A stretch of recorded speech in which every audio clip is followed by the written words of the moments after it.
میں کسی زمانے میں یورپ کے ملک میں گیا ہوا تھا،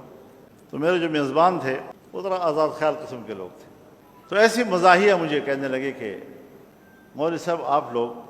مسجدوں میں بیٹھ کر صبح سے شام تک ایک ہی سبق ہمیں پڑھاتے ہیں، بندگی اور بندگی اور اللہ کی بندگی اور اللہ کی بندگی اور بندگی اور بندگی،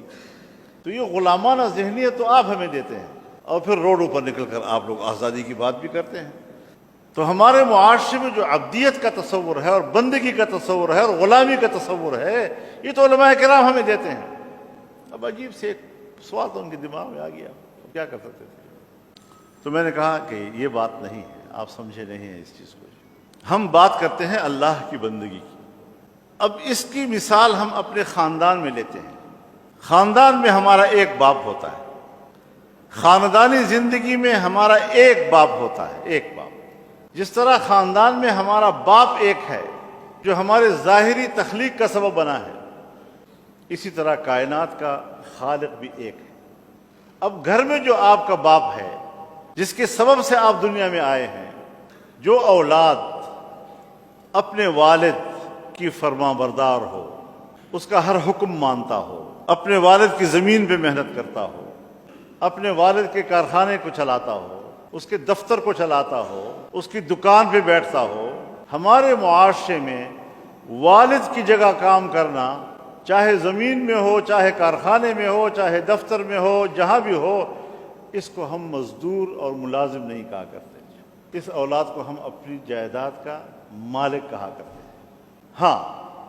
بہت سی معاشی مجبوریاں ایسی آ جاتی ہیں کہ ہمیں ایک طاقتور کے سائے میں جانا پڑتا ہے، اور اس کے جا کر پھر ہم ان کی نوکری بھی کرتے ہیں، ہمیں ملازم بھی کہا جاتا ہے، ہمیں سرونٹ بھی کہا جاتا ہے، اور جو بھی نام معاشرے میں مشہور ہیں وہ سارے ہمارے اوپر منطبق ہو جاتے ہیں۔ تو اسی طرح جو قومیں ایک اللہ خالق کائنات کی اطاعت کرتی نظر آئیں، وہی قومیں آزاد قومیں کہلاتی ہیں، اور جو انسانوں کے نظام کے تابع زندگی گزارتے ہیں وہ غلام قومیں کہلائیں گی۔ لہذا اسلام اللہ کا دین ہے،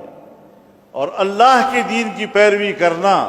یہ تو بالکل ایسا ہی ہے جیسے معاشرے میں ہم اپنے باپ کی فرمانبرداری کرتے ہیں، اور وہ ہمارے لیے حسن ہوتا ہے، اس پہ اولاد کی تعریف کی جاتی ہے۔ بہت فرمانبردار بچہ ہے ماشاءاللہ، اپنے باپ کے کسی حکم کو نہیں ٹالتا،